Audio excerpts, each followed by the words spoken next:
પાક નુકસાનીમાં સરકારના સહાય પેકેજ પર કોંગ્રેસની પ્રતિક્રિયા 10,000 કરોડના પેકેજ મુદ્દે અમિતભાઈ ચાવડાએ પ્રતિક્રિયા આપી છે। તેમણે કહ્યું કે રાહત પેકેજ રાજ્યના ખેડૂતોની આંખમાં ધૂળ નાખવા બરાબર। ગુજરાતના ખેડૂતોની ચિંતા હોય તો સંપૂર્ણ દેવા માફ થવા જોઈએ। ગુજરાતમાં તાત્કાલિક પાક વીમા યોજના લાગુ કરવી જોઈએ। ઉદ્યોગો માટે તિજોરી ખુલ્લી, ખેડૂતો માટે ફક્ત પોકળ જાહેરાત। બધી જ રાહતો ગણીએ તો એક જ કંપનીને 60,000 કરોડ કરતાં વધારેની રાહત આપવામાં આવે અને ગુજરાતના ખેડૂતોના દેવા માફીની વાત આવે તો એની માટે સરકાર ના પાડે। એ સ્પષ્ટ બતાવે છે કે 10,000 કરોડનું ઐતિહાસિક પેકેજ જાહેરાતની વાતો કરે છે, પણ ખરેખર સ્થળ પર જઈને જુઓ કે પ્રતિ હેક્ટર ખર્ચો કેટલો છે।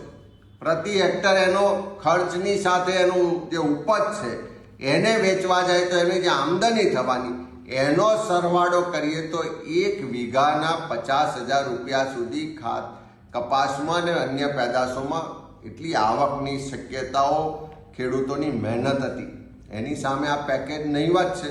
આ પેકેજ ખેડૂતોની આંખોમાં ધૂળ ચોકવા બરોબર છે।